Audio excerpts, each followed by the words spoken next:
Bueno, si bien este es un momento muy honroso para mí, no puedo dejar de anticiparme a la pregunta que podrían hacerse ustedes con toda razón, a saber, ¿qué hace aquí un profesor de filosofía del derecho presentando a un novelista?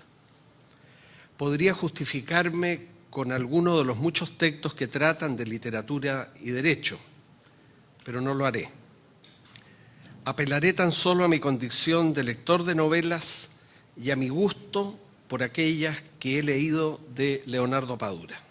Como ustedes ven, no son muchos los antecedentes que puedo exhibir. De manera que añadiré lo siguiente: presentar a un escritor es una manera de agradecerle que sea escritor y que haya escrito lo que hemos leído de él. Si escribir es una terapia ortopédica, un punto de apoyo, una muleta, leer también lo es. Escritores y lectores somos inválidos. Todos en verdad lo somos y cada cual tiene que encontrar sus propios bastones. Escribir es uno de esos bastones, leer otro. No son los únicos, desde luego. El cine, la música, el ejercicio físico, una tarde en el hipódromo, desde luego el fútbol, el béisbol, al menos en el caso de nuestro invitado, son también puntos de apoyo, o como prefería decir Graham Greene, vías de escape. Se trata de refugios, de fondeaderos, algo así como una prometedora taberna iluminada a primera hora de la noche que se divisa por el navegante que acerca su embarcación a la playa. Yo llegué a Padura por Mario Conde, por el flaco Carlos, por José, la madre del flaco, que casi de la nada les prepara, como ustedes saben, unas comidas portentosas que ellos riegan generosamente con ron. Llegué a Padura por el Conejo, por Candito el Rojo, por ese grupo de amigos, por esa tropa. Yo llegué a Padura gratificándome, por ejemplo, cuando la madre del flaco anuncia que los ingredientes para la cena son una gallina gorda, 3 cebollas, 3 ajíes, 2 ramitas de perejil, un puñado de almendras, una taza de vino seco y pan. Simple, básico, pero no así la preparación. Dice Josefina en La neblina del ayer: la gallina se pica en pedazos, se pone en una olla con las cebollas, los ajíes, el perejil y se sofríe un poco. Se le echa agua la suficiente para cubrir la gallina, se añade sal al gusto y se cocina hasta ablandarla. Cuando ya está frita se deshuesa y se pasa por la máquina de moler. Se maja en el mortero una cebolla grande, otra ramita de perejil y se le agrega el picadillo con el caldo y se sazona. Las almendras se sumergen en agua durante un cuarto de hora para poder pelarlas bien. Después se pican y se ponen en un pañito para hacer la horchata, se unen al caldo, se pone todo al fuego y se revuelve constantemente, pues de lo contrario se corta. Cuando ha hervido un rato, se le echa el vino seco, se deja hervir otra vez y se sirve con pedacitos de pan frito. ¿Cómo termina ese relato de la magnífica cocinera? Como debe ser en estos casos, con los aplausos emocionados de los comensales. Como ustedes saben, Mario Conde es un investigador, un detective, y lo que protagoniza son novelas policiales que transcurren en el único lugar en que podrían acontecer, La Habana. En esas novelas, La Habana no es un decorado, es un escenario. Y todavía más que un escenario, más que una atractiva y entrañable locación, el único sitio en que esas historias podrían ocurrir, el exclusivo punto geográfico y el preciso ambiente cultural en el que podrían existir y desplazarse los personajes que las pueblan. La Habana no es aquí un mero telón de fondo, sino una presencia viva, palpable, hasta el punto de que uno puede llegar a creer que las historias de Padura no suceden simplemente en ella, sino que La Habana las produce. La isla es el vientre soleado y tormentoso del que salen Mario Conde, José, sus amigos y las completas historias que protagonizan. Más que ciudad sensual, La Habana de Padura es una ciudad que transpira, y no solo en el sentido físico de sudar, sino también en el de brotar. Pero también sabemos que donde Padura se descuadró, donde se salió de madre, como decimos aquí, fue con el hombre que amaba a los perros. Una novela de la que sin exagerar podría decirse lo que Aristóteles proclamó de la felicidad, una desbordante plenitud. Novela feliz, novela de desbordante plenitud, y no porque narre acontecimientos felices, que no es el caso, sino por el caudal de su prosa y por la copiosa y a la vez exacta abundancia que tiene ese caudal. Vuelve a leer ese párrafo o esa página, incluso se ordena uno a sí mismo muchas veces durante la lectura de tan espléndida novela, y no porque no haya entendido. Vuelve solo para repetir el placer, lo mismo que cuando se echa atrás una película y las imágenes recién vistas vuelven a deslumbrarnos. Dicen que los filósofos hacen filosofía porque se asombran ante el hecho de que hay el ser y no la nada. Pues bien, los lectores hacemos lo que hacemos, leer, porque nos asombra lo que puede hacerse con las palabras. En 2010 apareció en castellano Todo lo que sé sobre la novela negra, de la escritora británica Phillips Dorothy James. Y fue allí donde encontré esta reflexión. El rey murió y luego murió la reina. Eso es una historia. El rey murió y luego la reina murió de pena. Eso es una trama. La reina murió, nadie sabe por qué, hasta que se descubrió que fue de pena por la muerte del rey. Es una trama con misterio. O sea, un enunciado que admite un desarrollo menor. Y agrega la novelista británica, que ella agregaría a lo anterior: todo el mundo creyó que la reina había muerto de pena hasta que descubrieron la marca del pinchazo en el cuello. Eso es un misterio sobre un asesinato y también admite un desarrollo mayor. Si me permiten, yo creo que las policiales de Leonardo Padura se ajustan perfectamente a ese esquema. Pero, ¿de qué hablamos cuando hablamos de policiales? Sabemos que hay un género literario que responde en general a esa palabra, y se trata tal vez del único que no suele mezclarse ni confundirse con otros, como es hoy lo habitual, hasta el punto de que podríamos tener hoy la impresión, por lo menos desde el punto de vista de un lector, de que cada obra tiene su propio género. ¿Quién podría tener algo contra las mixturas, los híbridos? Por ejemplo, de novela y ensayo, o de novela, ensayo y testimonio, o de novela, ensayo, testimonio y desahogo. Pero de pronto uno se siente, o a lo menos yo, algo harto de leer en la tapa 4 de un libro que tomamos al azar en la librería, que se trata de una obra inclasificable. Piensen ustedes en el libro del desasosiego de Fernando Pessoa, una obra ciertamente inclasificable, pero que lo es atendido su resultado, y no por una opción deliberada que hubiera adoptado el autor antes de ponerse a escribir. Lo que quiero decir es que hoy el más preciado adjetivo de la crítica, al que parecieran aspirar no pocos escritores, es que el libro que acaban de publicar es inclasificable. Vaya problema entonces para los bibliotecarios. Los libros que yo conozco de Padura, son perfectamente clasificables, policiales.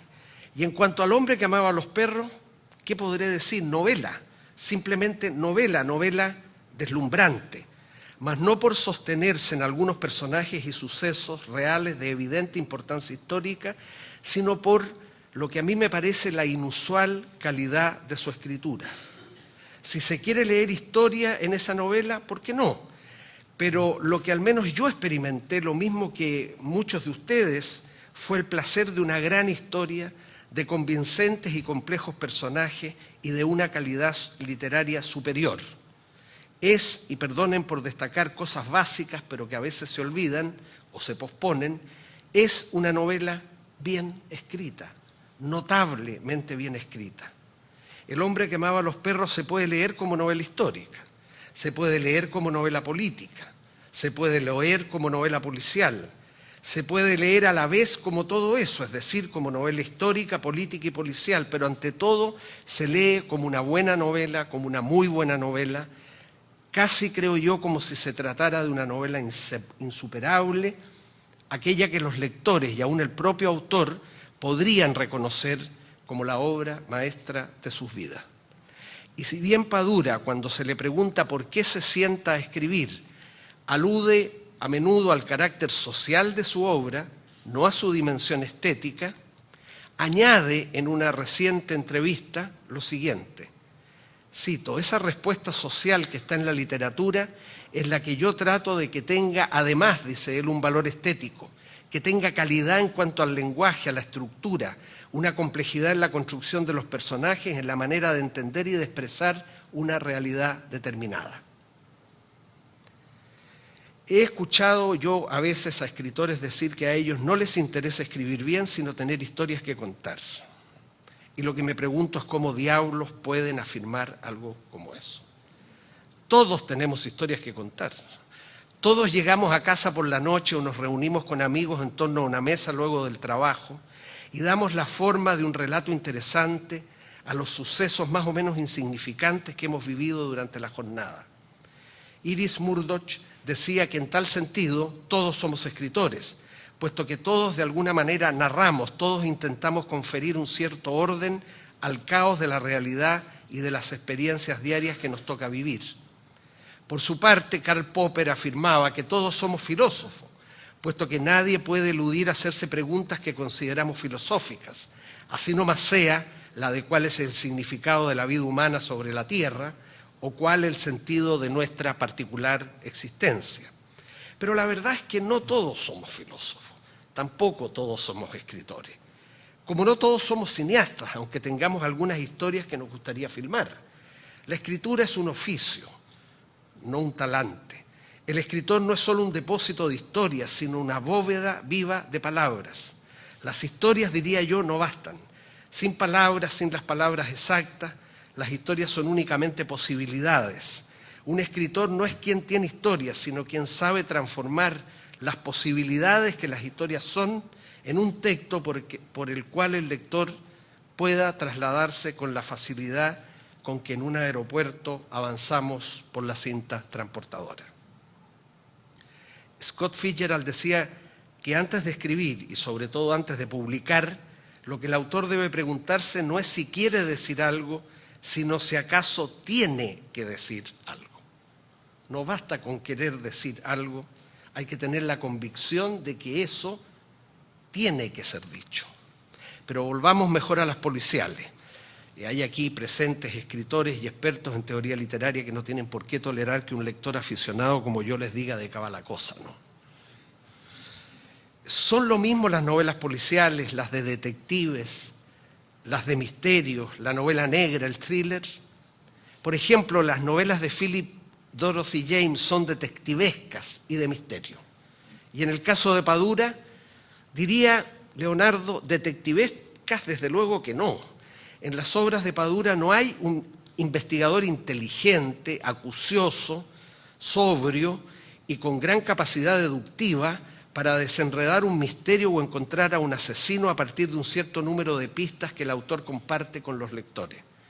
Mario Conde no es Sherlock Holmes, ni tampoco Dalglish, el detective de la propia James. Conde no reflexiona sobre los casos sentado en un mullido sillón junto al fuego mientras fuma una pipa. Conde, como todos los de su especie, medita en la barra de un bar o cuando a la mañana siguiente consigue despejar la cabeza con 2 tazas de café y una mirada sobre el malecón. Mario Conde se parece mucho más, según creo, a los personajes de la novela negra norteamericana, a los personajes de Chandler, de Hammett, o a los que nos ofrecen hoy John Connolly, Elmore Leonard o Juan Madrid. Mario Conde es un carácter moral. Pero tampoco es solo cuestión de caracteres, y ya termino, sino de ambientes, de situaciones, de trasfondos urbanos tan oscuros como vitales y seductores. Mario Conde no se entiende sin La Habana y entendemos mejor a La Habana gracias a Mario Conde. Tampoco se entiende Sam Spade sin San Francisco, ni Philip Marlowe se comprende fuera de Los Ángeles de los años 30.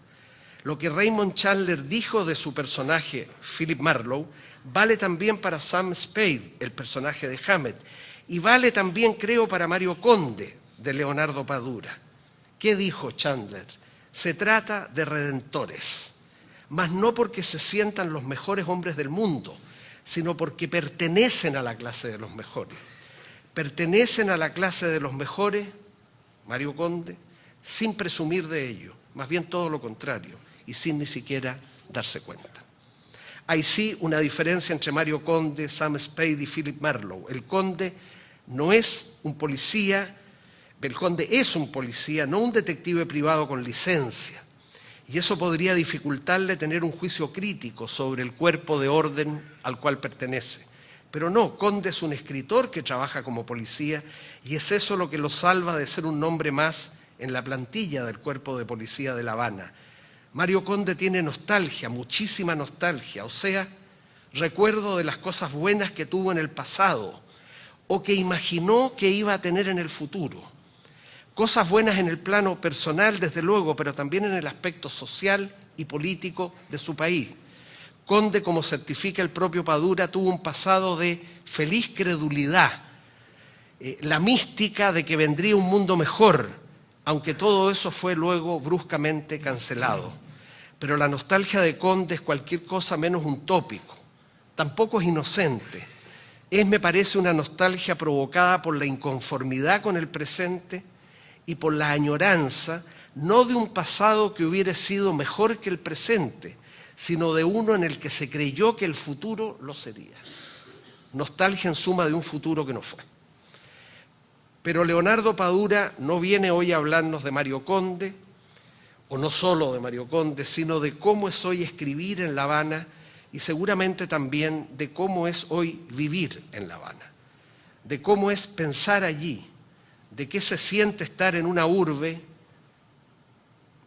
maravillosa, pero cuya cantidad de habitantes es menor que el número de cubanos exiliados de la isla. Por mi parte, y ya para concluir, Leonardo, fue hace pocos años que tuve mi primer viaje a tu país y antes de emprender vuelo hice escala técnica durante varios días en Tumbas sin sosiego, el ensayo de Rafael Rojas sobre revolución, disidencia y exilio del intelectual cubano. Quedé impresionado por la calidad de la investigación de Rojas y asimismo por la diversidad y la riqueza de la historia cultural de Cuba. Me gusta también de ese texto que aluda al realismo controlado de Leonardo Padura, lejano, dice Rojas, del flaner agresivo, por ejemplo, de Pedro Juan Gutiérrez, esa especie de Bukowski habanero de prosa dura como una roca. Rojas se refiere en su libro a Padura como uno de los intelectuales residentes en Cuba que llevan a cabo una recuperación ciudadana del rol de su conciencia crítica en la sociedad civil. Pero antes, en ese mismo libro, Rojas señala que el intelectual plenamente crítico solo puede localizarse en la marginalidad, la disidencia o el presidio. En el caso de nuestro invitado de hoy, ni marginalidad ni presidio. Disidencia entonces, disidencia para cambiar las cosas, pero vistas desde lejos esas mismas cosas, un cambio que se advierte presa de una exasperante falta de prisa, como si allí en Cuba el cambio de situación se pareciera, el que sobrevenga cualquiera que sea, más a una fatalidad que a un deseo. Finalmente, ahora sí, perdón, Leonardo Padura, si sintieras que en esta presentación he exagerado en el elogio de tu obra. Simplemente me he dejado llevar. Pero ¿qué otra cosa cabe sino dejarse llevar cuando recibimos a un huésped que queríamos tener en esta casa hace largo tiempo y que de pronto podemos recibir con una mezcla de admiración, de complicidad y gratitud, merced a la activísima y selecta cátedra que con singular talento dirige en esta universidad Cecilia García Huidobro. Ya se sabe que hay muchas patologías del libro. Abundan las bibliopatías y con ellas quienes padecen o padecemos patologías librescas. Somos muchos y también variados los que tenemos alguna enfermedad del libro. Una de las enfermedades se contrae leyéndolos y me imagino que otra escribiéndolos. Con todo, mi ruego a los escritores de la calidad de Leonardo Padura, es que continúen con su propia enfermedad del libro, la de escribirlos, para que los lectores continuemos siendo pacientes de la nuestra, la de leerlos, sin que ni ellos ni nosotros mostremos jamás el más mínimo interés en curarnos de nuestras respectivas dolencias. Muchas gracias.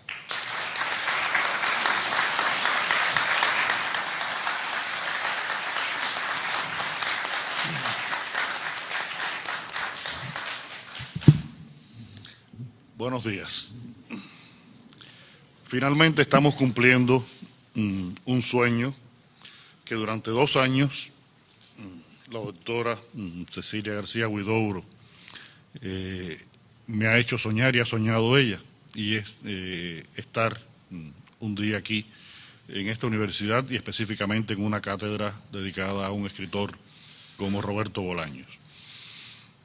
Como ustedes saben, histórica y culturalmente entre Cuba y Chile existen muchísimos nexos, pero también existen muchísimos kilómetros de distancia entre La Habana y Santiago, y se complica muchas veces la posibilidad de venir. Estuvimos a punto de hacerlo hace un año en un evento que me hubiera encantado participar y que el cual espero participar, y del cual uno de los organizadores es mi colega y amigo Ramón Díaz Heterovich, que es Santiago Negro.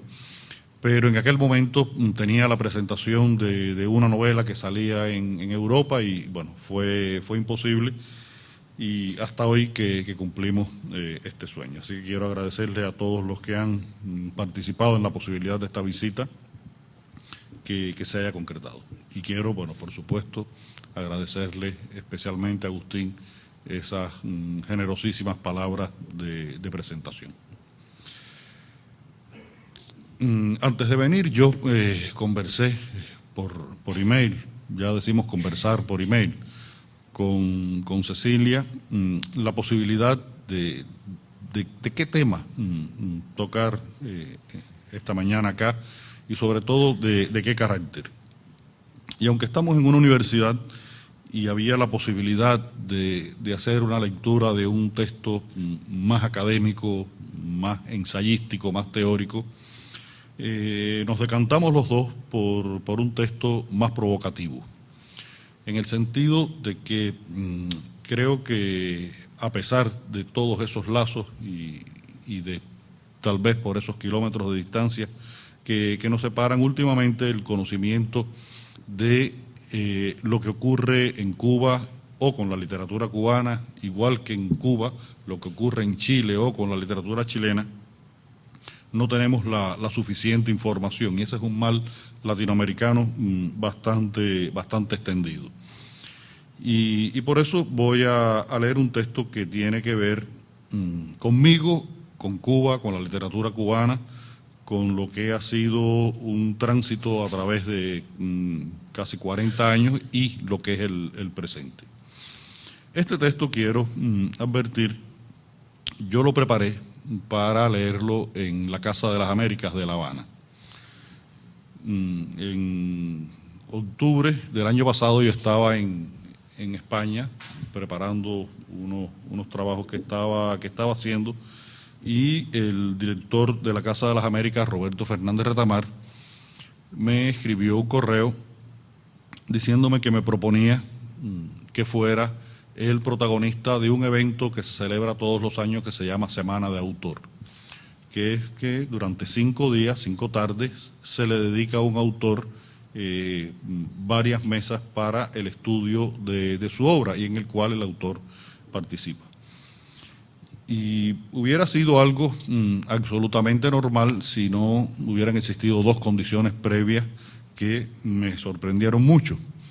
Primero, que hasta ese momento en que Roberto me proponía ser el invitado a la Semana de Autor, ningún escritor cubano había sido protagonista de la Semana de Autor, solamente habían sido autores latinoamericanos, Piglia, William Ospina, Diamela Elliott, en fin, autores de esta generación post-boom,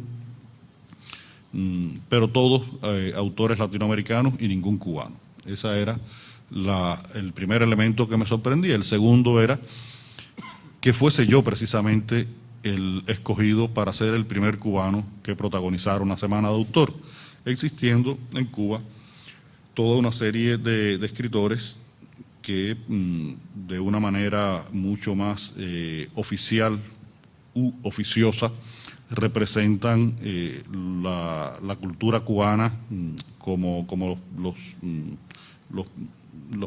personajes más significativos, connotados, divulgados, de acuerdo, por supuesto, muchas veces a su posición política dentro del país.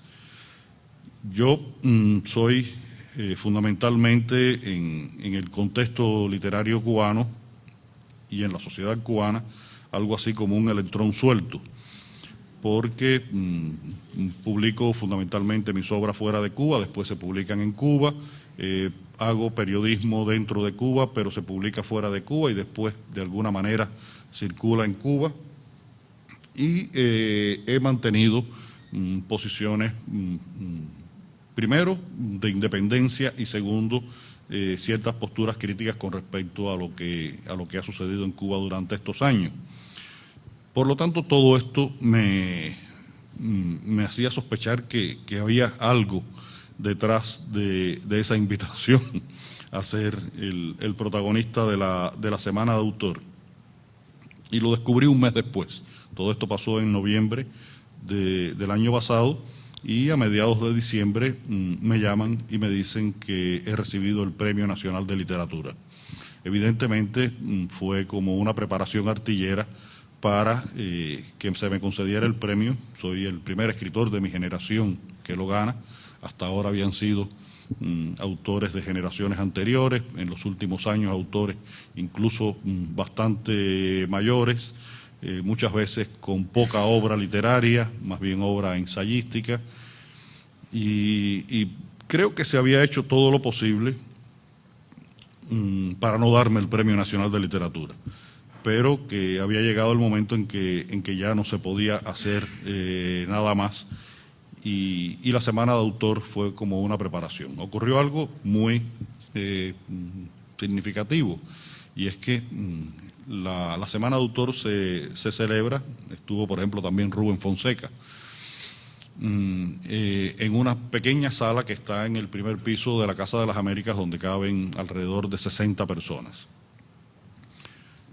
Las 4 sesiones, fueron 4 sesiones de martes a viernes que hicimos, hubo que hacerlo en la sala mayor de la Casa de las Américas con 500 personas sentadas y algunas más de pie, porque no cabían prácticamente en la sala. Y para mí fue realmente una gran satisfacción saber que podía establecer o tener una evidencia más de lo que era la comunicación de mi literatura, de mi pensamiento con los lectores cubanos. Y escribí este texto que se llama justamente Escribir en Cuba en el siglo XXI, y que son unos apuntes para un ensayo. Y si digo, hago esta historia y explico por qué voy a leer este texto aquí y por qué ya lo leí en Cuba, es por algo que muchas veces trato de aclarar y de dejar de manera muy precisa, fijada en mis declaraciones. Y es que no aprovecho salir de Cuba para decir determinadas cosas sobre Cuba. Digo fuera de Cuba exactamente lo mismo que digo en Cuba.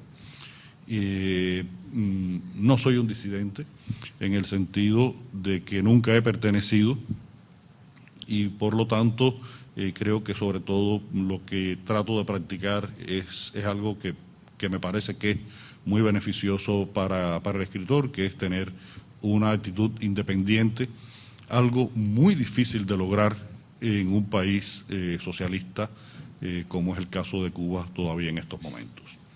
Pues empiezo a leer, es un texto relativamente breve y como es provocativo, después espero que haya preguntas y si es posible yo las responderé.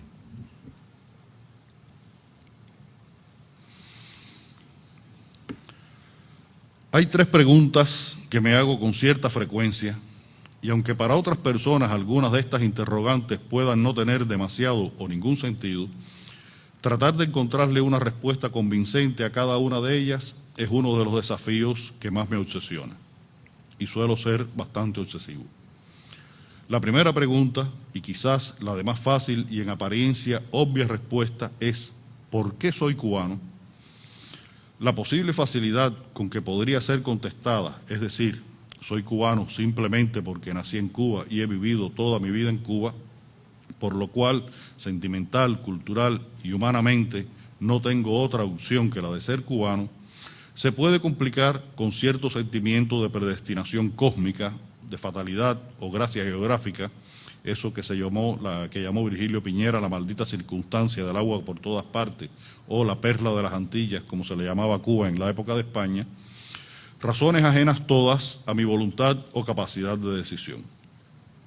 Pero incluso la respuesta podría enrevesarse más si a esa condición natal o incluso escogida se le añaden los elementos de lo que implica una pertenencia asumida por encima de lo jurídico y que caería entonces en un territorio donde sí incide el albedrío personal, de cierta importancia en mi caso, pues disfruto del privilegio de tener un segundo pasaporte y una segunda ciudadanía. Ahora bien, si como ocurre en tantas ocasiones, a esta simple pregunta se le intercala una recurrida y utilísima interjección muy común en el vocabulario de un cubano y se ubica en un determinado contexto, puede perder toda su simplicidad aparente y convertirse en un desafío histórico o filosófico. No es lo que ocurre cuando, en lugar de preguntarse ¿por qué soy cubano?, alguien se pregunta ¿por qué coño tendría yo que ser cubano?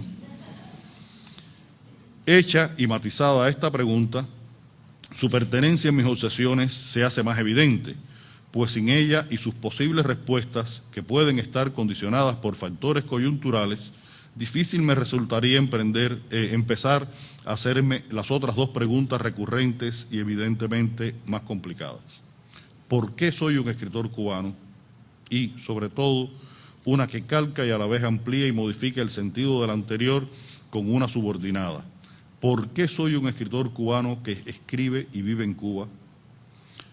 Si confieso que para la primera de estas dos últimas preguntas, es decir, ¿por qué soy un escritor cubano?, no tengo una respuesta convincente, tal vez no me creerán. Sobre todo porque mucha gente, empezando por mí mismo, no suele creer en esas predestinaciones cósmicas que antes mencioné. Solamente debo advertir que nací y crecí en una casa donde solo había 9 libros, 8 volúmenes de las selecciones del Reader Digest y una Biblia,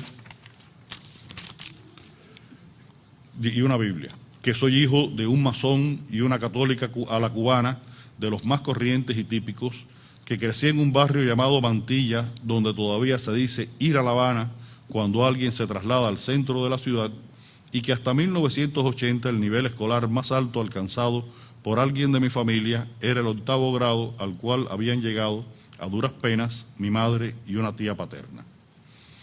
Resulta evidente que con tales antecedentes, con la agravante de que durante los primeros 18 años de mi vida, lo que más me atrajo y a lo que más tiempo dediqué fue a practicar, ver o pensar en el juego de pelota y a que, entre otras obligaciones, todas las obligaciones académicas de los estudios medios, mi asignatura favorita fue la de matemáticas.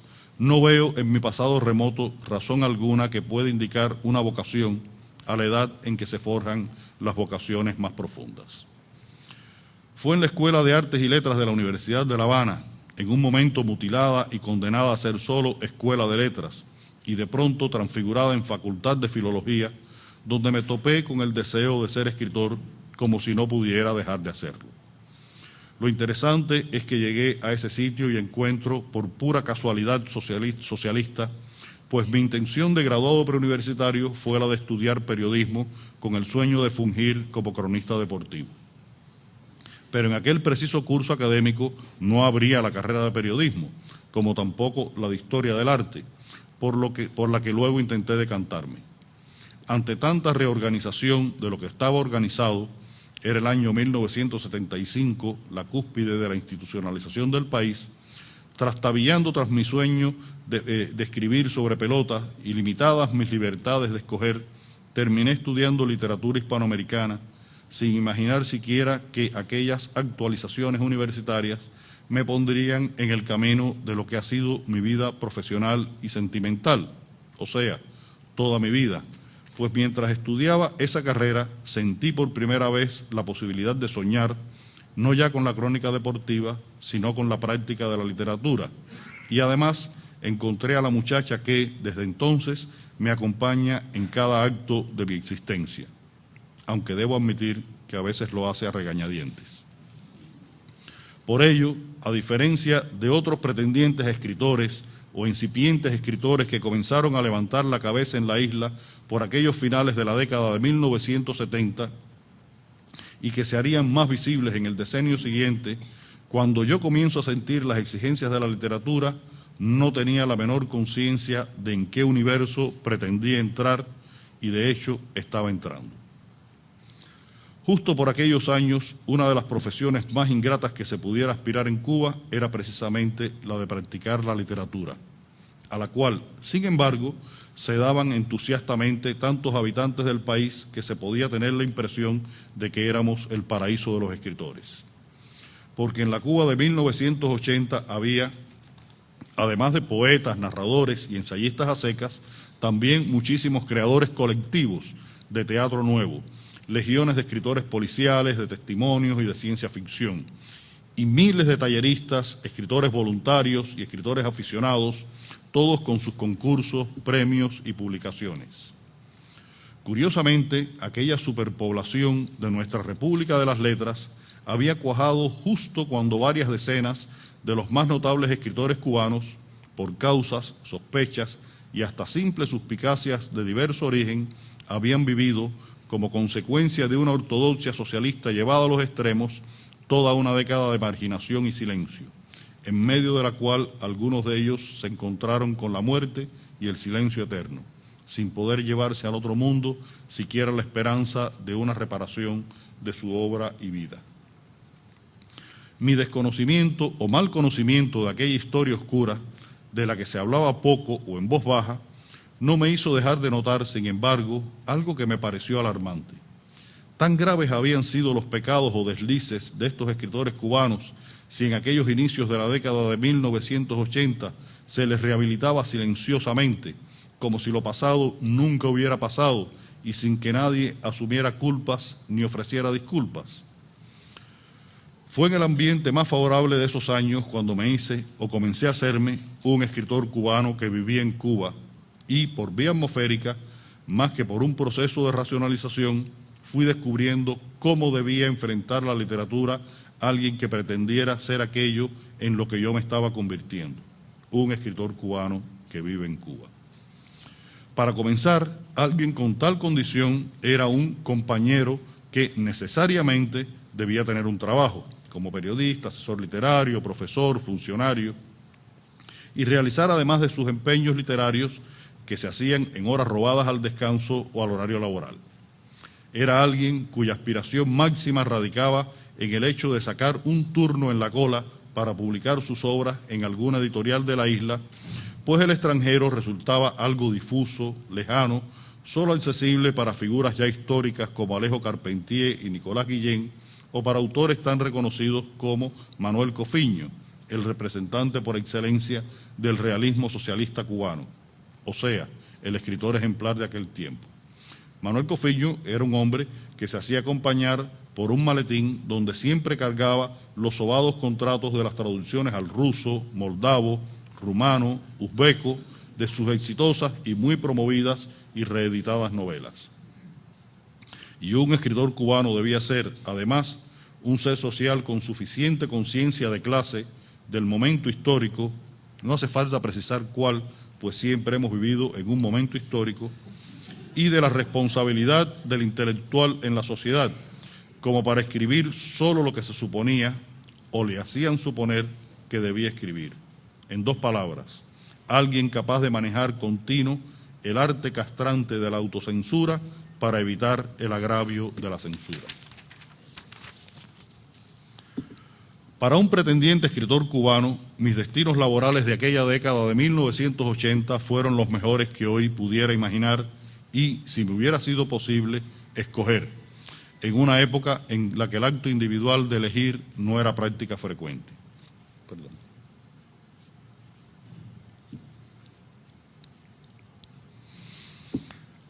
Para mi fortuna, mi primer centro de trabajo fue el Caimán Barbudo, cuando el Caimán se estaba convirtiendo en el centro más activo de las pequeñas, o no tan pequeñas, preocupaciones de los jóvenes escritores de entonces. Así, en el Caimán, pude hacer mi conocimiento del mundo y las figuras de la literatura cubana de aquel momento y desarrollé un fuerte sentimiento de pertenencia generacional. Allí, mientras trataba de encontrarme a mí mismo, también aprendí que las reglas de juego establecidas en la década de 1970 para el mundo de la cultura seguían funcionando en una especie de extra inning interminable. Extra inning es en el béisbol como un tiempo suplementario en el fútbol. Y que cualquier movimiento en falso podía ser considerado un buck. Un buck viene siendo como un outside, es decir, algo que te saca. Y que cualquier movimiento en falso podía ser considerado un buck por los árbitros de la pureza ideológica. Luego, tras mi salida bastante estrepitosa del mensuario cultural, porque me cantaron un buck, fui a trabajar al vespertino Juventud Rebelde, donde se suponía que debía ser reeducado ideológicamente, pero donde en realidad me eduqué literariamente gracias al conocimiento más íntimo de la historia de mi país, a las muchas horas que pude dedicar a la lectura y a la práctica de un periodismo que me abriría las puertas de una conciencia de lo que iba a ser mi literatura. Pero sobre todo, porque en esos años conseguí hacer un reconocimiento más maduro de mis expectativas, de mí mismo y de la sociedad en la que vivía, a lo que mucho me ayudó de manera dolorosa, pero rápida y eficiente, el año que pasé en Angola y a lo largo del cual conocí no solo el miedo, que es algo muy personal, pero que muchas personas padecimos, sino también la verdadera pobreza material y las miserias y bondades de los seres humanos manifestadas en sus estados más consolidados y patentes. En aquella época, aunque escribí muy poco, sobre todo en la etapa de Juventud Rebelde, cuando fui cariñosa y peligrosamente absorbido por la labor periodística, junto a otros escritores de mi generación, fui perfilando unos intereses literarios que mucho tenían que ver con nuestras propias experiencias, pero también con una lógica reacción a lo que se había escrito en Cuba y cómo se había escrito en los años anteriores, los del terrible decenio gris. Una incipiente conciencia de que la política y la literatura debían tener existencias independientes, de que el hombre y sus dramas pueden o deben ser el centro de la creación artística y de que mirar críticamente el entorno era una responsabilidad posible para el escritor, fueron moldeando unos intereses colectivos y haciéndose patentes en obras que, con mayor o menor fortuna artística, creamos y hasta publicamos en esos tiempos, no sin ciertos sobresaltos, aunque en realidad atenuados respecto al pasado inmediato. Pero, por la dichosa conjunción cósmica o por simple necesidad histórico-concreta, sería la década de 1990 la de mi conversión real y definitiva en un escritor, por supuesto que cubano y que viviría en Cuba, con el colofón de llegar a ser, a partir de 1995, un escritor profesional. Sería aquella época, además, y por cierto, la de la caída del muro de Berlín, el tambaleo y derrumbe de la hermana Unión Soviética y la de los tiempos más álgidos del periodo especial. Si en medio de aquellas catástrofes que tuvieron efectos tan directos como la falta, entre otras cosas, de electricidad, comida y transporte, además de la paralización de la industria cultural y editorial del país, si en medio de tantas incertidumbres continué siendo un escritor cubano que vivía en Cuba, quizás se deba, sobre todo, a que la primera pregunta de las que me obsesionan, es decir, ¿por qué soy cubano?, colocó en las balanzas posibles todo su peso específico a través de un sentido de pertenencia y porque ya era un escritor cubano, a esas alturas ya difícilmente podía ser otra cosa, y mi intención era ser un escritor cubano que escribiera sobre Cuba con la mayor libertad y sinceridad posible, un creador empeñado en reflejar los conflictos, al menos algunos de ellos, de mi sociedad y asumiendo los riesgos inherentes a tal empeño. Y, atado a mis pertenencias y para conseguir ese propósito literario, decidí personal, soberana y conscientemente quedarme en Cuba. Y a pesar de las carencias e incertidumbres que nos tocaban a las puertas a casi todos, y hasta a pesar de mis propios miedos, escribir en Cuba y sobre Cuba.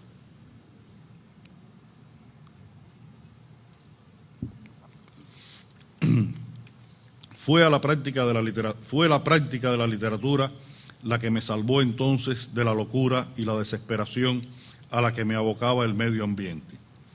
Entre 1990 y 1995, mientras fungía como jefe de redacción de la Gaceta de Cuba y 3 veces a la semana hacía en bicicleta el recorrido de 30 kilómetros Mantilla, Vedado, Mantilla. Mantilla es mi barrio, Vedado es donde yo trabajaba.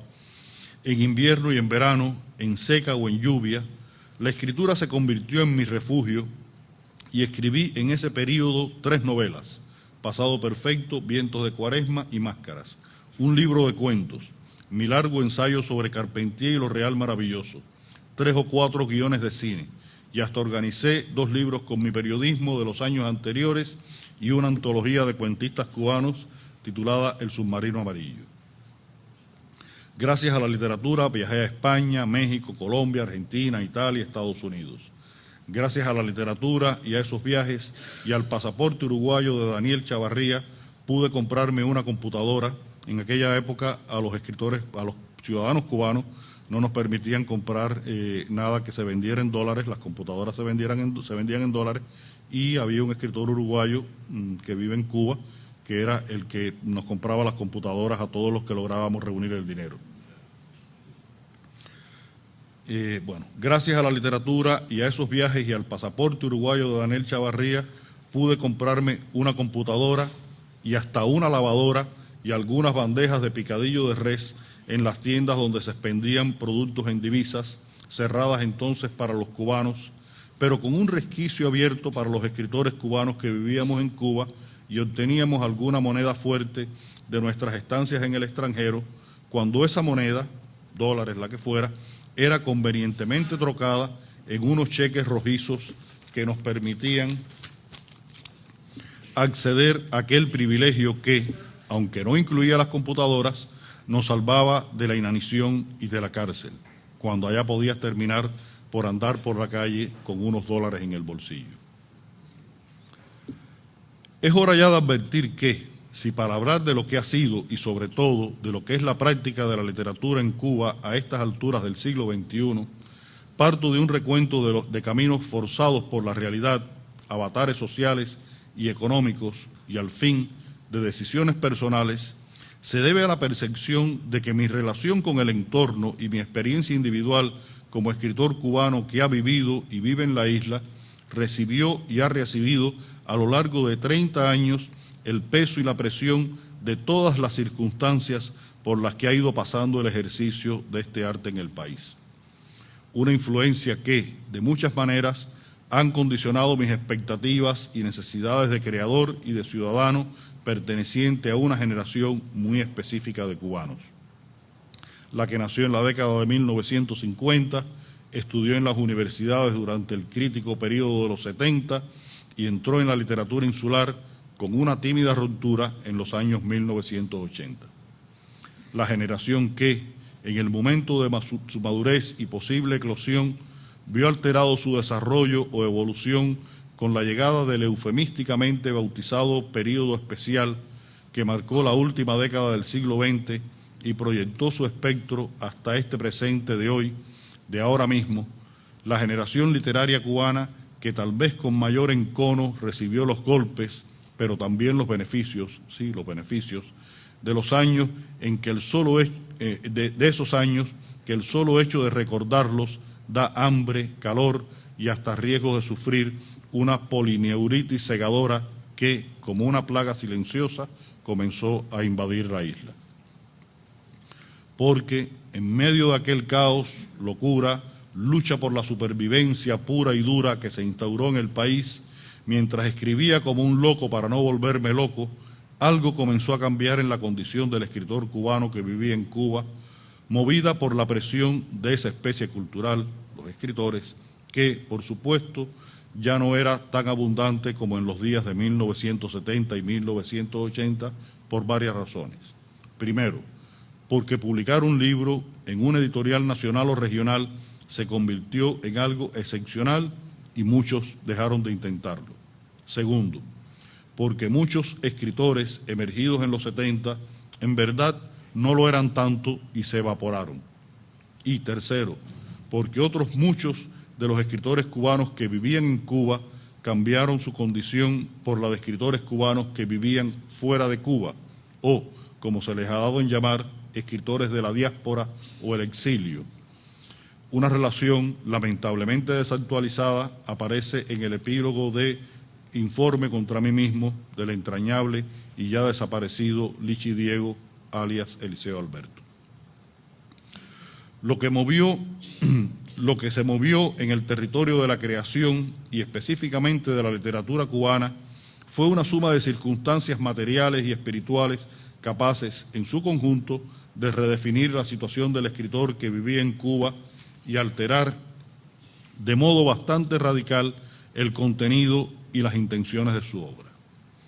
Entre esos elementos estuvo la ya mencionada paralización de la industria editorial del país, lo que obligó a los escritores a buscar por el mundo un premio literario que los salvara de la inopia y a la vez una vía para estampar sus obras sin que, por primera vez en 3 décadas, aquellas intenciones editoriales se convirtieran en un pecado punible como todos los pecados. Por supuesto, esta relación diferente con el presunto o al fin encontrado editor extranjero contribuyó a crear una dinámica a su vez diferente, menos prejuiciada entre el escritor y su obra, pues esta última ya no estaba destinada, al menos en primera instancia, a un editor cubano que podría leerla como un funcionario del Estado cubano y, desde tal perspectiva comprometida y condicionante, admitirla o rechazarla. Pero habría que sumar a esos dos elementos otros de carácter social y espiritual que marcarían la época: el desencanto, el cansancio histórico, la revisión crítica de la sociedad y sus actores a que nos abocaron la crisis y el conocimiento de nuestra y otras realidades, de algunas verdades ni siquiera sospechadas en toda su dimensión y los propios cambios de una sociedad que estaba sufriendo violentas contracciones y dando origen a actitudes y necesidades antes sumergidas o incluso inexistentes. El resultado de todas esas revoluciones fue una literatura que muy pocos, quizá nadie, podía concebir o imaginar en los años anteriores. Una literatura de indagación social, de fuerte vocación crítica, incluso en muchas ocasiones de disenso con el discurso oficial, que con su carácter y búsquedas marcaba los rumbos que ha seguido desde aquellos años finales del siglo XX hasta estos ya no tan iniciales del siglo XXI, lo que puede considerarse el mainstream de la literatura cubana. Y en ese rubro incluyo, por supuesto, la que escriben los que viven en Cuba y los que viven fuera de Cuba, la que se publica y distribuye en Cuba y la que se edita fuera de la isla. Una creación que, justo es decirlo, muchas veces consiguió ser estampada y distribuida en Cuba gracias a una percepción más realista del entorno y las necesidades de expresión artística por parte de las autoridades culturales del país. Esa literatura que se comenzó a escribir y publicar en la década de 1990 y de la cual yo participé, se propuso indagar en rincones oscuros o inexplorados de la realidad nacional, mirar críticamente hacia el pasado, bajar a los fondos de la sociedad en que vivíamos, encontrar respuestas a preguntas existenciales, sociales y hasta políticas a las circunstancias que habíamos atravesado y trastocado muchas estructuras de la sociedad, especialmente en el orden ético.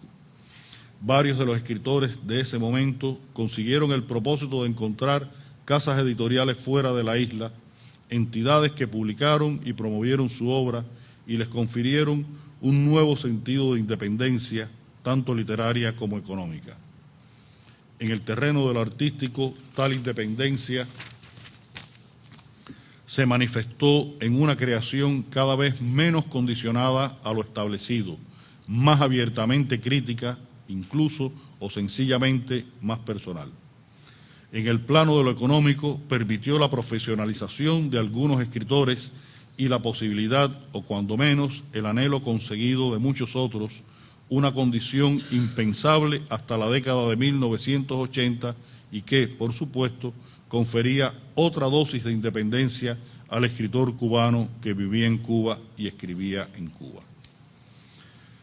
En medio de esa circunstancia nacional, tal vez el mayor error de esta literatura más desenfadada o desencantada o intencionadamente crítica haya sido su falta o la incapacidad de algunos de sus creadores de una perspectiva más universal, es decir, menos localista.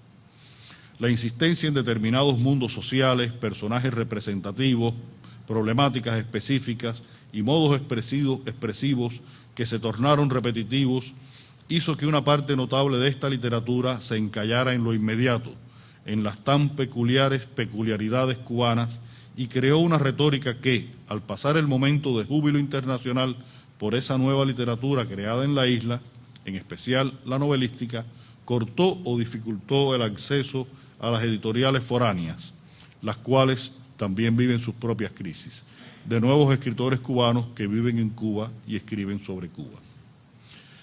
Pero sobre esta creación, desde los años finales del siglo pasado y sobre todo en los que corren del presente, han gravitado otras condiciones que, a mi juicio, están afectando su desarrollo. Ante todo está la certeza de que la escritura en Cuba es un acto o vocación de fe, un ejercicio casi místico.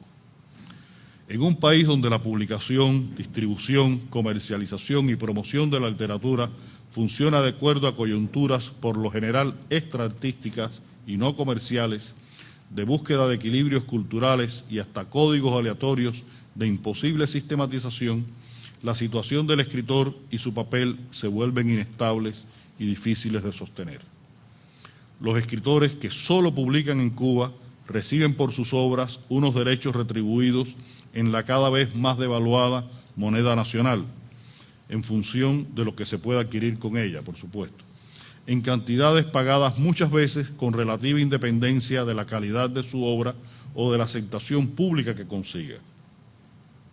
Estos derechos de autor, por supuesto, hacen casi imposible la opción por la profesionalización de los escritores, lo cual, justo es recordarlo, resulta bastante común en todo el mundo, lo cual puede incidir en la calidad de la obra emprendida. ¿Con qué recursos cuenta un escritor cubano para dedicar, digamos, 3 o 4 años a la escritura de una novela que requiera de ese tiempo de elaboración? Resulta evidente que no puede depender solo de sus derechos en pesos cubanos y que debe buscar otras alternativas laborales o profesionales con las cuales ganarse la vida o en las cuales desgastarse la vida mientras dedica el tiempo restante a la creación. El estado calamitoso de la novela cubana de los últimos años puede o no tener una relación directa con esta situación existencial y económica, imposible de revertir o al menos de aliviar mientras no cambie toda la situación económica o el momento histórico. Pero su estado de deterioro puede ser visible, por ejemplo, si contamos cuántas obras de este género, el más leído y publicado en el mundo, obtienen los premios anuales de la crítica literaria, un rasero subjetivo, pero posible para medir las calidades de lo que se difunde a través de las casas editoras del país, o cuántas logran entrar en los circuitos editoriales foráneos más reconocidos y con mayor presencia comercial. Otra cuestión que afecta al escritor cubano desde hace décadas, pero que se ha agudizado en los últimos tiempos, es su lamentable desinformación respecto a la literatura que se está creando en otras latitudes. Todos los lectores cubanos, todos los escritores que vivimos en Cuba, padecemos de esta desactualización porque, incluso en el caso de los más enterados, siempre su relación con lo que se lee en el mundo resulta aleatoria, dependiente no de sus necesidades, sino de sus posibilidades de comprar o encontrarse con determinados autores y obras que, en ningún caso, se publican o distribuyen normalmente en el país. De esta forma, el escritor cubano del siglo XXI que vive en Cuba, donde además tiene un precario acceso a Internet o simplemente no lo tiene, se mueve a bastonazos de ciego por el universo de la literatura de su tiempo, en la cual debe insertarse y con la cual debe compartir el mercado si logra llegar a abrir alguna puerta de esa instancia tan satanizada, pero a la vez tan necesaria, incluso para la creación y la promoción nacional e internacional de la literatura.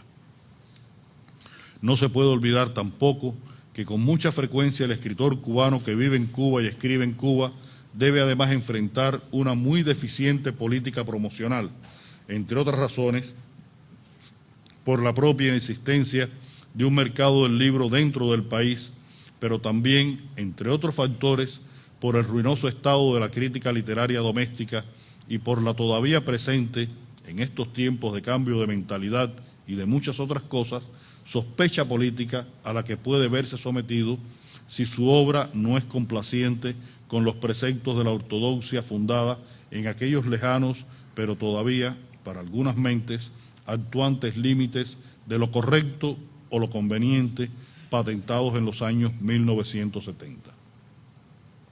La suma de estos elementos ha creado, en contra de la propia validación de la literatura que se hace en el país, la sensación que por 2 generaciones la isla apenas ha dado, o simplemente no ha dado, escritores de importancia, provocando una falsa imagen de vacío que hacia adentro de Cuba se potencia con la marginación editorial todavía sostenida de la mayoría de los autores de la diáspora.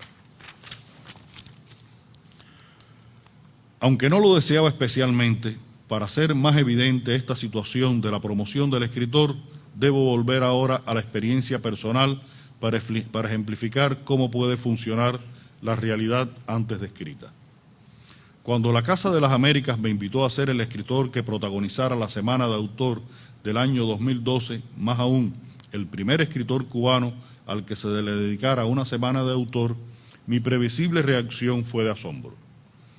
Como suelo hacer, comencé a preguntarme cosas y la primera cuestión fue: ¿por qué yo y no otros escritores más reconocidos o institucionalizados, figuras que incluso exhiben premios nacionales en sus currículos?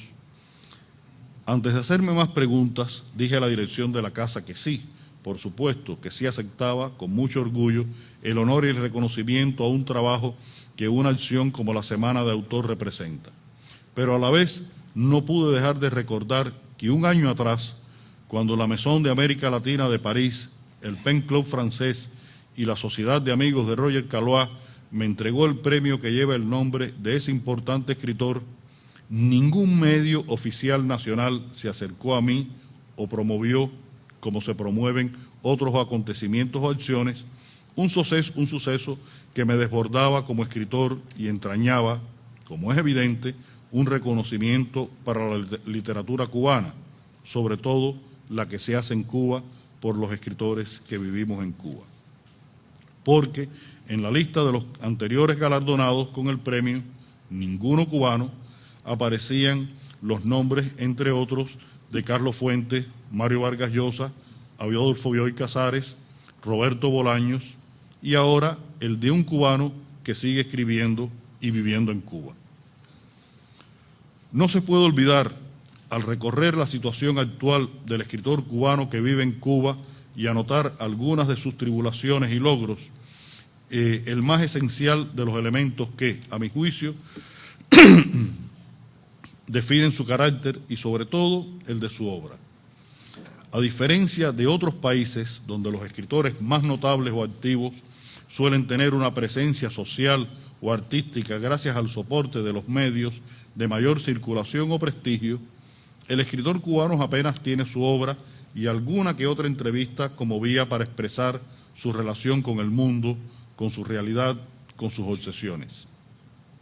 Muchas veces la obra literaria se ve obligada a asumir entonces roles más ambiciosos y complicados de los que normalmente le competen, y funciona, o se le hace funcionar, como instrumento de indagación social y como medio para testimoniar una realidad que, de otra forma, no tendría un reflejo que la fijara y diseccionara. El escritor cubano que vive en Cuba y día con día enfrenta la realidad del país con sus cambios, evoluciones, reacciones sociales y sueños personales realizados o frustrados, se ha convertido en uno de los más importantes recolectores de la memoria del presente que tendrá el futuro. Esta responsabilidad añadida a la propia responsabilidad literaria confiere al escritor un compromiso civil que le da una dimensión más trascendente a su trabajo. Escribir sobre Cuba, sobre lo que ha sido y es Cuba y lo que son los cubanos de ayer y de hoy, con la sinceridad y profundidad que merecen esas entidades sociohistóricas y humanas, es tal vez la tarea más compleja y a la vez más satisfactoria que puede enfrentar el escritor cubano que vive en esta Cuba del siglo XXI. Porque es un deber con los cubanos y con la nación, con la verdad, la historia y la memoria, porque es su destino y porque si alguna vez ese escritor se pregunta ¿por qué soy cubano? ¿Por qué soy un escritor cubano? ¿Y por qué soy un escritor cubano que vive en Cuba? También podría cambiar el por qué en un para qué y quizás encontrar sus propias respuestas. Unas respuestas que incluso podrían estar más cercanas a las predestinaciones cósmicas, pero también al papel social que ha asumido con esa vocación de fe que es la práctica de la literatura en esta Cuba que se adentra, como el resto del mundo al que pertenece, en un inseguro y caótico siglo XXI. Muchas gracias.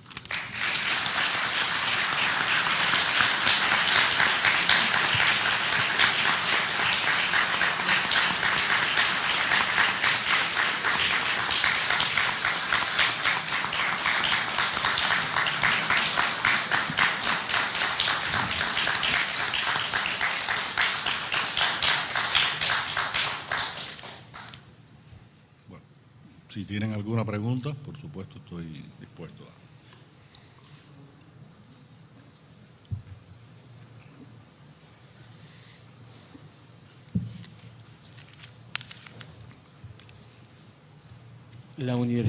La universalidad de la literatura hace que un chileno nacido en final de los 50 se haya emocionado profundamente con El hombre que amaba a los perros. A partir de lo que usted ha descrito,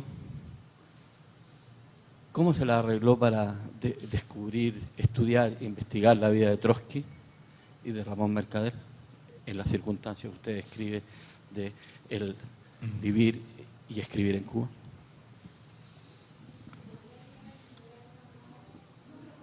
Bueno,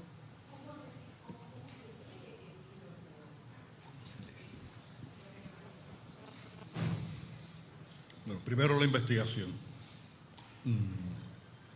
Este fue un libro que me llevó 5 años de trabajo, los 2 primeros dedicados solamente a la investigación.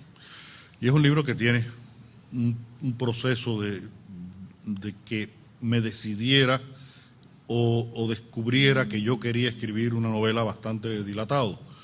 Creo que empezó todo en el año 1989, la primera vez que estuve en México y visité la casa de Trotsky. Pero como en Cuba se siguió la misma política respecto a Trotsky que existía en la Unión Soviética, pues no había ninguna información sobre Trotsky. Yo creo que justamente la curiosidad o el hecho de que me obligaran a no poder saber fue lo que me impulsó a intentar saber. Y a lo largo de los años 90, además ocurre otro acontecimiento que para mí fue muy importante en esta historia, que fue saber que Ramón Mercader había vivido en Cuba y muerto en Cuba. Eso era un secreto, no diría secreto de Estado, pero era un secreto. Este hombre vivía con otro nombre en Cuba, incluso personas que visitaban su casa y tenían amistad con sus hijos no supieron que ese hombre era Ramón Mercader. Y fui empezando a recopilar información donde quiera que me encontrara, pero sobre todo fuera de Cuba. Y ya cuando decidí escribir la novela, sobre todo en España, iba, por supuesto, a las librerías donde se estaban publicando determinadas obras que tenían que ver, sobre todo con estudios que se estaban haciendo a partir de la apertura de los archivos de Moscú y que ya estaban siendo traducidas al español. y a librerías de viejos donde encontraba otra información que podía ser complementaria. Para el caso Trotsky me resultó más fácil encontrar información. Hay varias biografías, aunque yo preferí atenerme mucho más a la de Isaac Deutscher, la trilogía del profeta, el profeta armado, desarmado y exiliado, porque está escrita más cerca del momento de la muerte de Trotsky. Y él fue un hombre bastante cercano a la familia, a la esposa de Trotsky. Y esa cercanía me era útil en el sentido en que mientras más nos alejamos de un hecho histórico, las reflexiones de los acontecimientos posteriores van permeando la visión que se puede tener de un personaje. Y yo quería ver a Trotsky lo más cerca posible de Trotsky. Con respecto a Mercader, fue mucho más complicado, porque Mercader es un personaje histórico que no tiene historia. Es un personaje que entró en la historia el día que mató a Trotsky, pero a partir de ese día siguió viviendo con el nombre falso con que había llegado a México y prácticamente no se sabe nada todavía sobre Ramón Mercader. Existe una biografía escrita por su hermano menor, que es un libro muy justificativo, y poco más, Lo que me obligaba a hacer una investigación que yo llamo por las bandas, empezar a buscar información de momentos en los que yo sabía que Ramón Mercader había estado en algún sitio, había tenido alguna participación, y a tratar de hablar con personas que pudieran haber tenido alguna relación con él, lo cual fue muy difícil, sobre todo la familia más cercana no quiso hablarme de Ramón Mercader. Creé una red de agentes, amigos que por todo el mundo me iban buscando información y me la mandaban, de México, de España, de Francia, de Estados Unidos. Incluso tengo en mi casa las actas del juicio de Ramón Mercader, donde están incluidas algunas de las pruebas que se utilizaron en ese juicio en México, y una de esas pruebas son los papeles que estaban sobre la mesa de Trotsky. Cuando me lo mandaron de México, yo dije, qué curioso estos papeles que están escritos en ruso, que la fotocopiadora los haya manchado de tinta, justamente estos, que son los que yo no puedo leer, es decir, que no era ningún problema para mí porque estaban en ruso. Y le comento a la persona que me lo mandó, le dije, oye, me mandaste unos papeles que tienen unas manchas de tinta, y me dice, no son manchas de tinta, esos eran los papeles que estaban sobre la mesa de Trotsky, y las manchas son las manchas de sangre que cayeron sobre los papeles cuando Mercader le dio el golpe. Es decir, que tuve que buscar en muchísimos lugares para poder tener una información que era inaccesible en Cuba, una información que además cambió mucho con la apertura de los archivos de Moscú. Cada vez que yo termino una novela, yo pienso que esa novela no se va a publicar en Cuba. Con El hombre que amaba a los perros estaba seguro de que no se iba a publicar. Yo envío mis novelas a mi editorial en España, se publican, y la editorial siempre me da una licencia para que se haga una edición en Cuba, para que circulen esos libros en Cuba a un precio asequible para los cubanos. Imagínense, El hombre que amaba a los perros, la edición española cuando salió costaba 22 euros. 22 euros es más de lo que gana un médico en un mes en Cuba. Por lo tanto, es imposible comprarla.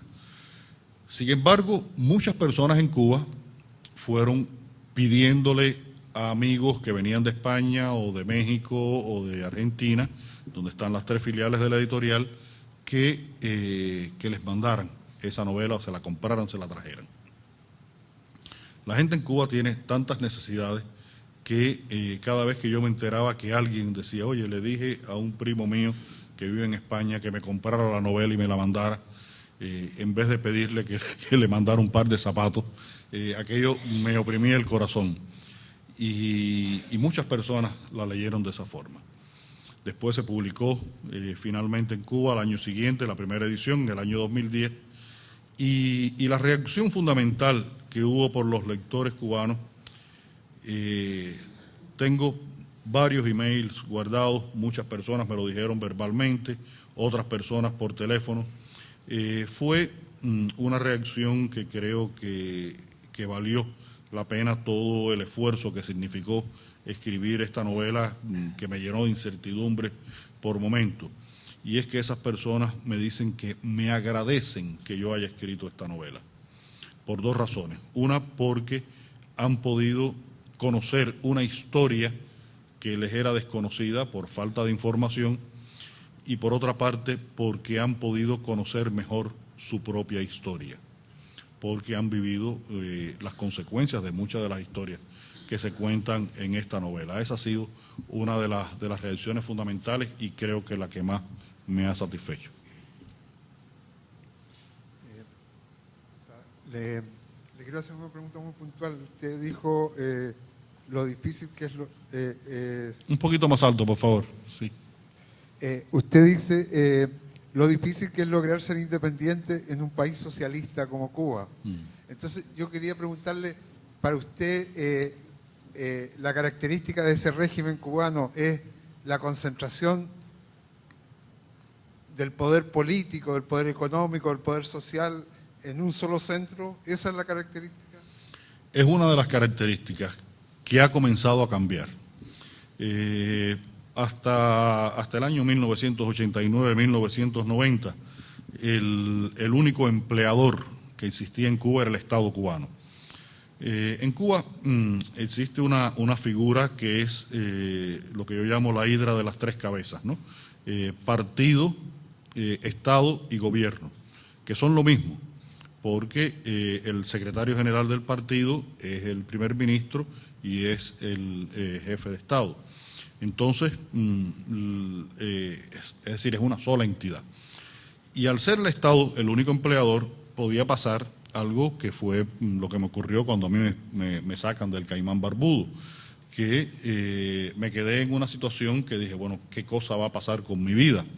Porque que lo expulsaran de una revista en el año 83 por tener problemas ideológicos, que fue la acusación que me hicieron, era como que se podía acabar la vida.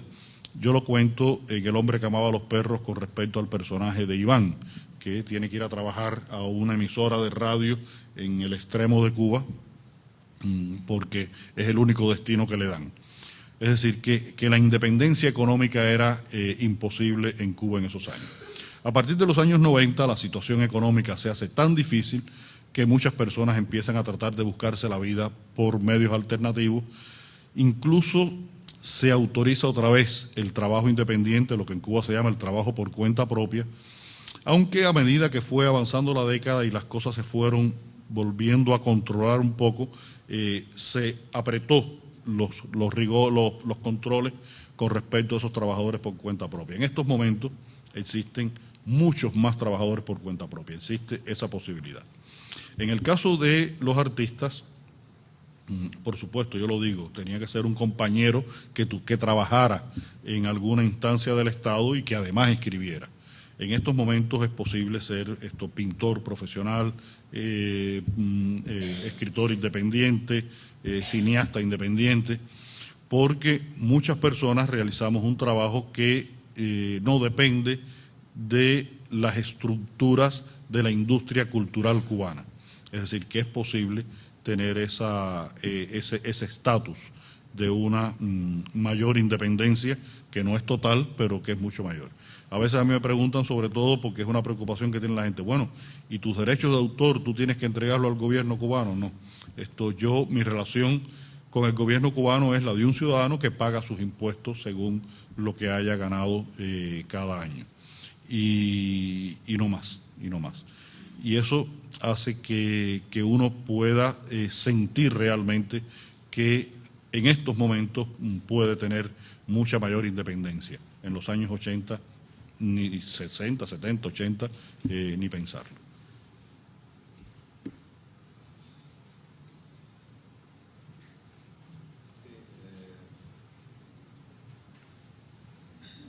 Acá el señor, sí, porque ella hizo una pregunta. Saliéndose un poco del tema y entrando a Mario Conde, yo he leído prácticamente todos, no todos lamentablemente, ni menos el nuevo, que va a salir.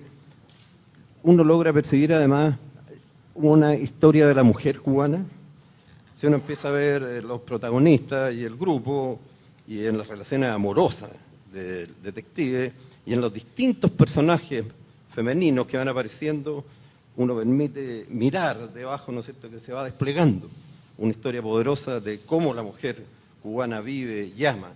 Yo no sé, ¿eso es así real? ¿Es un objetivo lateral que va caminando la historia o no?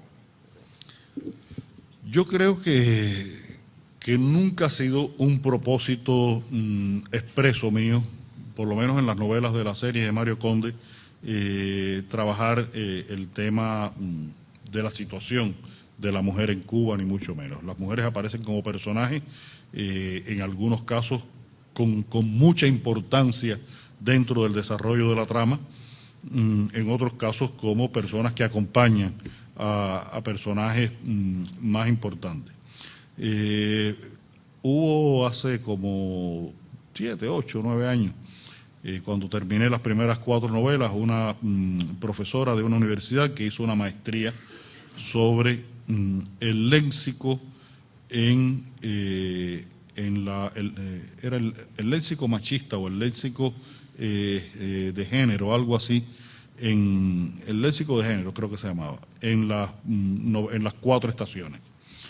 Y esa profesora demostraba científica y cabalmente, a través de un estudio lingüístico lexical de mis novelas, que yo soy un machista absoluto, porque el uso del vocabulario que utilizo, dice ella, que es absolutamente machista. Muchas veces son los personajes los que hablan, y es un reflejo de una forma de entender la relación de géneros en Cuba. De todas maneras, debo decir que posiblemente el sector poblacional que más evolución ha tenido en estos 50 años después del triunfo de la revolución ha sido la mujer.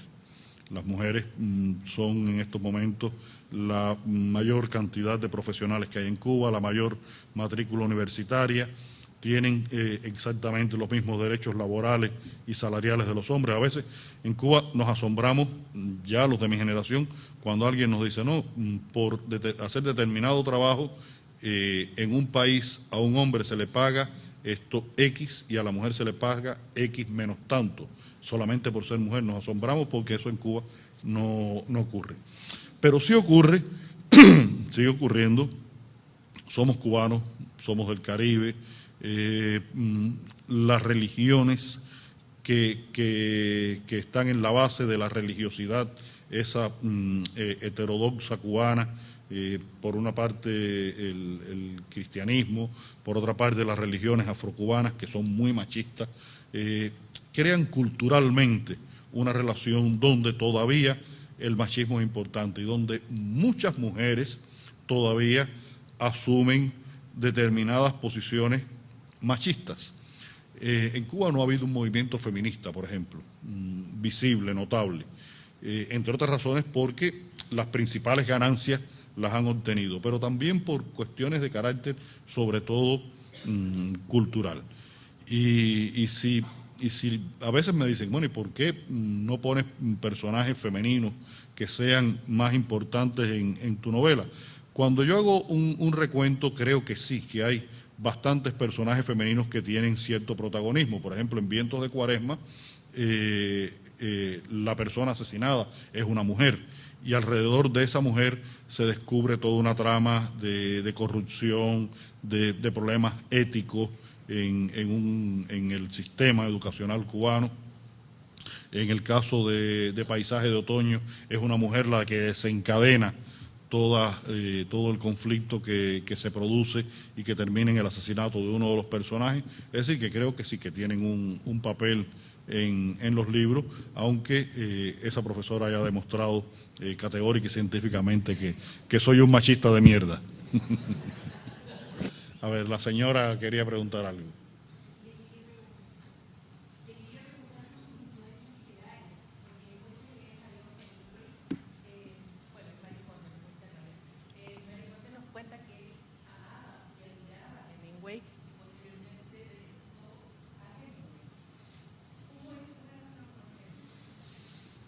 Mi relación con Hemingway está descrita ahí en Adiós Hemingway. Es una relación de amor-odio. Es una relación de amor-odio. Me sigue pareciendo un gran escritor, pero me parece cada vez más una persona que tuvo determinadas actitudes bastante poco elegantes. Y respecto a las influencias literarias, son tantas. Decía Carpentier que los escritores no debían hablar de sus influencias literarias porque descubrían muchos secretos de su escritura. A mí no me interesa. Yo tengo tantas influencias literarias que si hago la lista, no terminamos ni a las 3 de la tarde. Pero fundamentalmente ha habido dos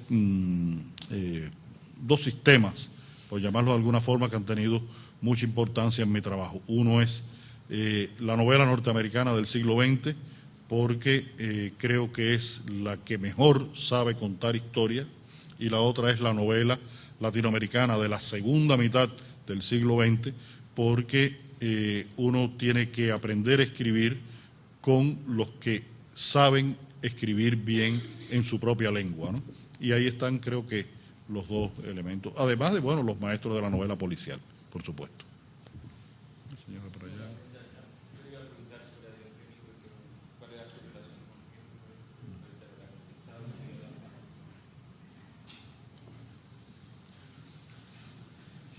Cuando tuve la grata sorpresa de saber que usted había recibido el Premio Nacional de Literatura en Cuba, me enteré por la prensa sí, voy inmediatamente al grano, que las autoridades destacaban como gran obra social, dentro de su obra literaria completa, El hombre que amaba a los perros. Y tanto usted como sus lectores hemos pensado que era muy difícil que se publicara en Cuba. ¿Por qué esa contradicción? No, creo que no hubo contradicción. Creo que han cambiado determinados preceptos en Cuba con respecto a lo que se publica, a lo que se difunde. La novela se publicó en el año 2010, ese año ganó el Premio de la Crítica, se reeditó ahora en la Feria del Libro que fue a principios de este año, y aunque lo que sí ha ocurrido es que ha habido más silencio, es decir, posiblemente haya habido más eco sobre esa novela en la prensa chilena que en la prensa cubana, porque la prensa cubana, como ustedes saben, la prensa que circula oficialmente en el país, esto pertenece al Estado. Y está bueno lo bueno, pero no lo demasiado, como se dice en Cuba. Y por eso, más bien, la entrega del Premio Nacional de Literatura fue muy curioso, porque en los noticieros de televisión dominical hay un espacio dedicado a la cultura y han ido entrevistando a todos los premios nacionales, el de música, el de artes plásticas y tal. A mí no pudieron entrevistarme porque supuestamente hacía falta las cámaras por si pasaba algo en Venezuela, las cámaras que estaban en Cuba. Pero además le advirtieron a Lucía, que fue la que atendió el teléfono, que mi entrevista no podía ser en vivo, tenía que ser grabada. Y cuando salió la noticia en el periódico de que me habían entregado el Premio Nacional de Literatura, fue una noticia de 16 líneas en las que 9 estaban dedicadas a decir quiénes estaban en la mesa, el ministro de Cultura, la directora del Instituto del Libro, y 7 a decir que yo había ganado el Premio Nacional de Literatura. Y posiblemente en Chile, como usted bien dice, haya tenido más destaque esa noticia que en mi propio país. Pero bueno, el problema es que me dieron el Premio Nacional de Literatura.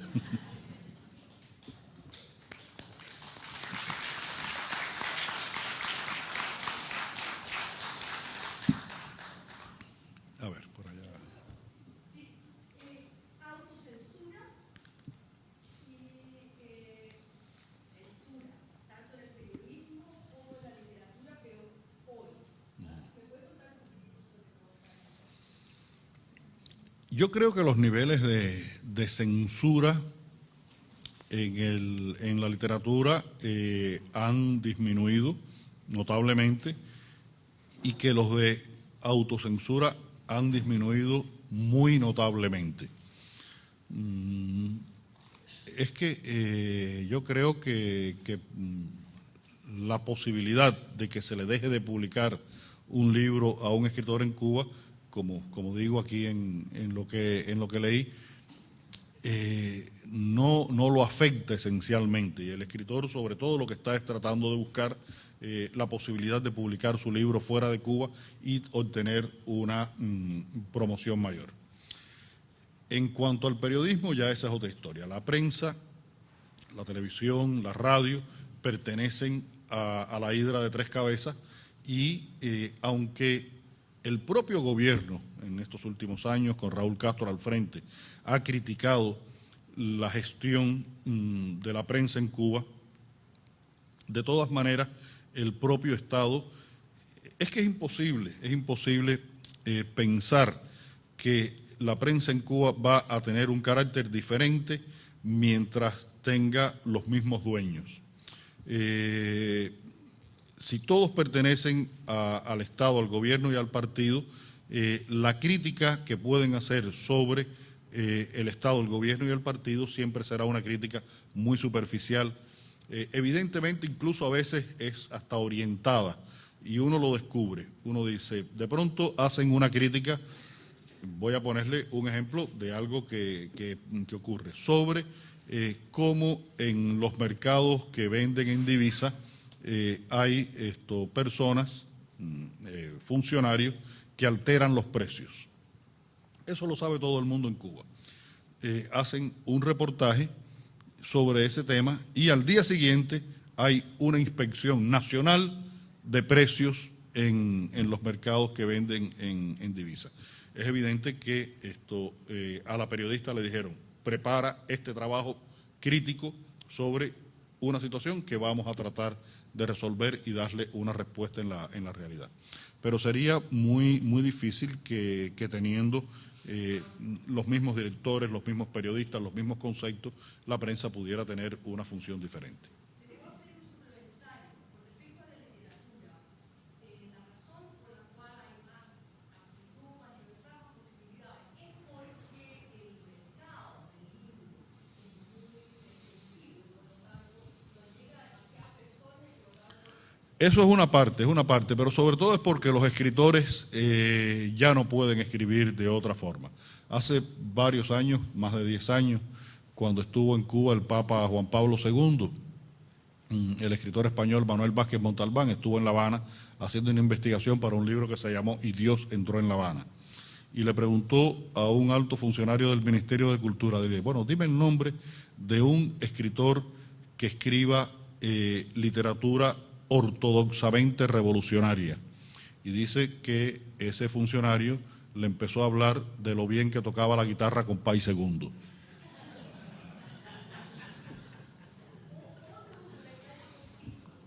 Espérese para que las demás personas puedan, sí, porque si no, hay más personas que querían preguntar después, si acaso, sí. Por un asunto de tiempo, vamos a aceptar ahora la última pregunta y a continuación vamos a pasar un cóctel. Muchas gracias por estar acá. Gracias. La pregunta va a volver un poco a lo técnico. Esto es referido a El hombre que amaba a los perros, una novela tan especial desde muchos puntos de vista.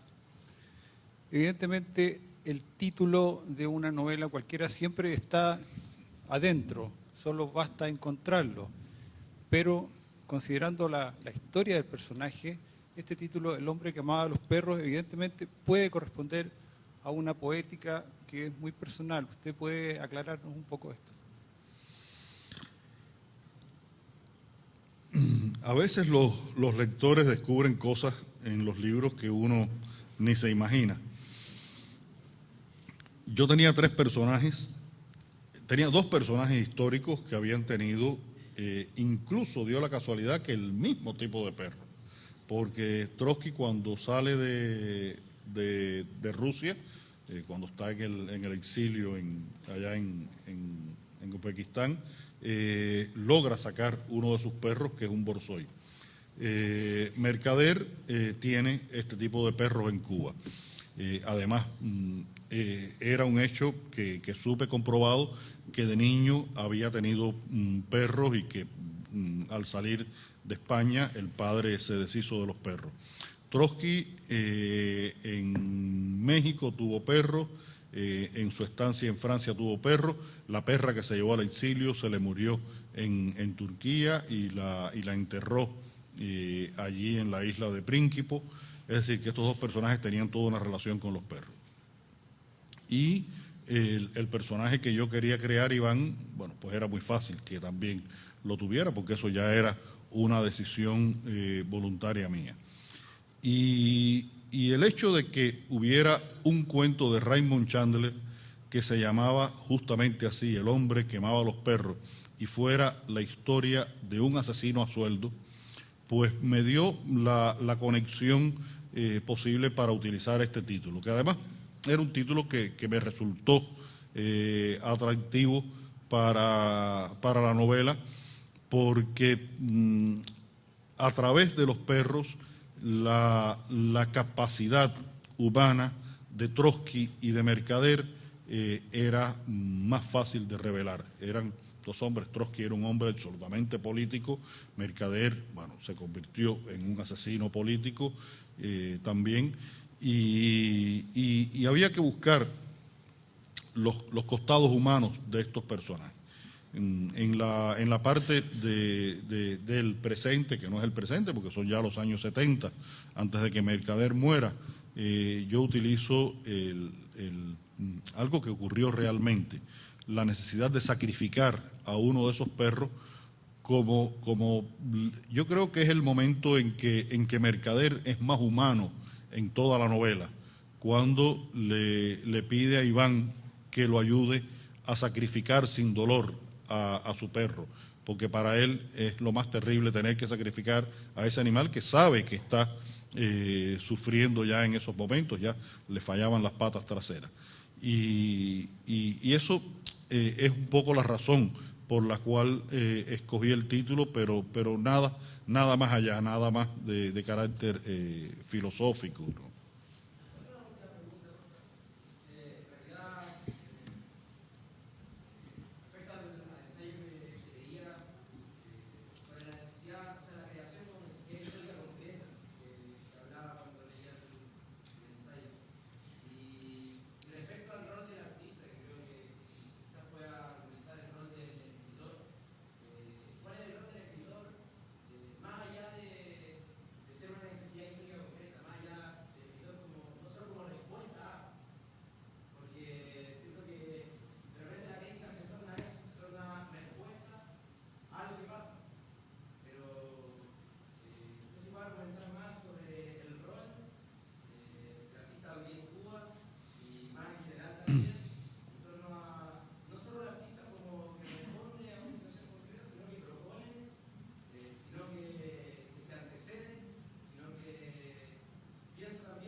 Yo creo que tú lo respondiste la pregunta, que no tengo que decirte nada. Puede ser todas esas cosas.